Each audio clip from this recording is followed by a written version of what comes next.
ஜானகி சந்தியா சீரியலில் இப்போ ஒரு அருமையான எபிசோட் வந்திருக்கு. மிஸ் பண்ணாமல் ஃபுல்லோடையும் கேளுங்க. அதுக்கு நான் இந்த வீடியோ பிடிச்சிருந்துச்சுன்னா லைக் பண்ணி பாருங்கள். ரொம்ப பிடிச்சிருந்துச்சுன்னா நம்ம சேனலுக்கு வந்து சப்ஸ்கிரைப் பண்ணி கண்டினியூஸாக ஆதரவு வந்துட்டாங்க. நம்ம ஜானகி வந்து ஃபீல் பண்ணிக்கிட்டே இருக்காங்க. எங்கே தனலட்சுமி இருக்கான்னு சொல்லிட்டு பார்த்தா தனலட்சுமி வந்து வீட்டில் தான் இருக்காங்க போல இருக்கு.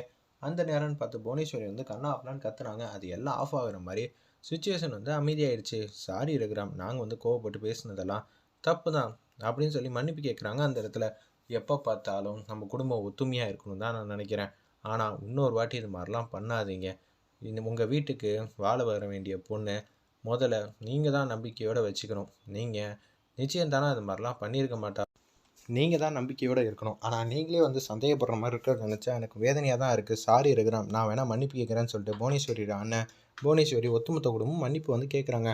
நம்மலாம் இன்னமும் ஒரே குடும்பமாக தான் இருக்கணும்னு ஆசைப்பட்றேன், சரிங்களா? இது மாதிரி பாட்டை போட்டுக்கிட்டு நம்ம குடும்பத்து மேலே நம்மளே வந்து கேவலப்படுத்திக்காதீங்க அப்படின்னு சொல்லிடுறாங்க.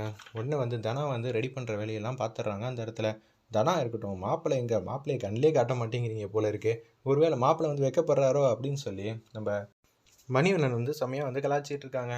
ஒரு பக்கம் பொண்ணு வந்து வரமாட்டேங்கிறேன்னு வெக்கப்பட்டுக்கிட்டு இருக்கா, இந்த பக்கம் மாப்பிள்ளையை கண்ணிலே காட்ட மாட்டேங்கிறீங்க, என்ன விஷயம் அப்படின்னு சொன்னோன்னே, டேய் முதல்ல அவனுக்கு ஃபோன் அடிடா, என்னடா அவன் வரவே மாட்டேங்கிறான் அப்படின்னு சொல்லி புவனேஸ்வரி வந்து கேட்டோன்னே அவங்க வந்து ஃபோன் அடிக்கிறாங்க. இந்த வந்துட்டே இருக்கேங்கிற மாதிரி வாய்ஸ் மட்டும் தான் காட்டுறாங்க. பட்டு வேட்டி பட்டு சட்டை வந்து போட்டுட்ருக்காங்க அந்த இடத்துல. அப்போன்னு பார்த்து தானே வந்து ரூம்குள்ளே ஃபீல் பண்ணி அழுகலன்னு அழுகுறாங்க. என்ன ஆச்சு, எனக்கு இந்த கல்யாணத்தில் விருப்பமே இல்லை, என்ன சொல்கிற, அதனால தான் இவ்வளோ சோகமாக வந்து இருக்கியா அப்படின்னு சொல்லி கேட்குறாங்க அந்த இடத்துல. நம்ம மாயா, எதனால உனக்கு விருப்பம் இல்லை, படிக்கணும்னு ஆசைப்பட்றியா, இல்லை பேட்மிண்டன் விளாட்ணுன்னு ஆசைப்பட்றியா, எதுவாக இருந்தாலும் சிறப்பாக வந்து செஞ்சுக்கலாமா? அதான் ஜானகி அத்தை வந்து அங்கே போய் வந்து கேட்டிருக்காங்களே பெர்மிஷன் தான் விளாட்றதுக்கு. விளாட்றது மட்டும் என்னோடய ஆசை இல்லை, அதுவும் என்னோடய ஆசை தான். அதுக்கு முன்னாடி ஏன்னா ஒரு பையனை வந்து லவ் பண்ணுறேன் அப்படின்னு சொன்னோன்னே சீனு வந்து கடுப்பாயிட்டாங்க. மாமாவுக்கு மட்டும் இந்த விஷயம்லாம் தெரிஞ்சிச்சுன்னா என்ன ஆகும் தெரியுமா அப்படின்னு சொல்லி உச்சக்கட்ட கோவத்தில் வந்து பேசுகிறாங்க அந்த இடத்துல. நம்ம சீனும் எனக்கு தெரியாது, நீ யாரை லவ் பண்ணுற, காலேஜுக்கு எதுக்கு போகிற அப்படின்னு சொல்லி கண்ணா அப்படிலாம் திட்டுறாங்க. சீனு, முதல்ல நம்ம எப்படிங்கிற விஷயத்த வந்து பார்க்கணும், அதுக்கப்புறமேட்டுக்கு மற்றவங்களுக்கு அட்வைஸ் பண்ணணும் அப்படின்னு சொன்னோன்னா ஆஃப் ஆயிடுறாங்க. நீ யாரை லவ் பண்ணுறேன்னு சொல்லு, எங்களால் வந்து உனக்கு ஹெல்ப் பண்ண முடியுமா இல்லையான்னு தெரிலங்கிற மாதிரி யோசிக்கிறாங்க அந்த இடத்துல. நம்ம மாயா, நான் வேறு யாரையும் லவ் பண்ணல, கார்த்தியை தான் லவ் பண்ணுறேன் அப்படின்னு சொன்னோன்னே பேரதிர்ச்சி ஆகிடுறாங்க.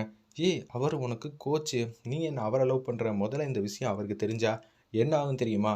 தனெல்லாம் எப்படி இருந்தாலும் வந்து காதலெல்லாம் சொல்லியிருக்க மாட்டான்னு தான் நினைக்கிறாங்க அந்த இடத்துல. நம்ம சீனும், நேத்தி தான் அவர் என்கிட்ட வந்து லவ்வை வந்து சொன்னார், நான் முன்னாடியே 6 மாதத்துக்கு முன்னாடியே நான் சொல்லிட்டேன். அச்சச்சோ, இந்த பிரச்சனை எதுவாக போகுதுன்னு தெரியலையே, நேற்று நாங்கள் 2 பேரும் போகலான்னு தான் முடிவு பண்ணியிருந்தோம். அப்போன்னு பார்த்து தான் எனக்கே வந்து மனசு உறுத்திச்சு. இன்னொன்று நான் அவர்கிட்ட கேட்டேன். அதுக்கப்புறம் தான் அவர் வந்து சொன்னாப்புல, நீ வந்து வீட்டுக்கு போ, எதுவாக இருந்தாலும் நாளைக்கு வந்து இந்த நிச்சயதார்த்தத்தை நிப்பாட்ட வேண்டியது ஏன் பொறுப்புன்னு சொன்னார். ஆனால் கார்த்தி வராமல் போயிட்டாருனா எனக்கு என்ன சொல்கிறதுனே தெரியலங்கிற மாதிரி தான் சொல்கிறாங்க அந்த இடத்துல.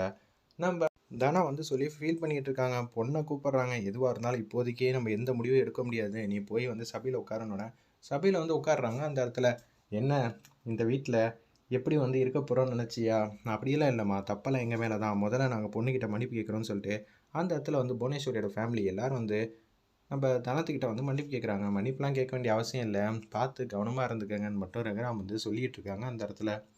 அப்போன்னு பார்த்து யார் வரப்போகிறா மாப்பிள்ளைங்கிற மாதிரி சின்னதாக ட்விஸ்ட் வச்சுருக்காங்க. வேறு யாருமே இல்லை, புவனேஸ்வரியோட அண்ணன் பையன் நம்ம கார்த்தி தான். இது முன்கூட்டியே தெரிஞ்சதுனால தான் அந்த இடத்துல நம்ம கார்த்தி, நீ போ, நான் நம்பிக்கையோடு வந்து சொல்கிறேன், இந்த நிச்சயதார்த்தத்தை என்னால் கண்டிப்பாக நிப்பாட்ட முடியும்னு சொல்லியிருக்காங்க.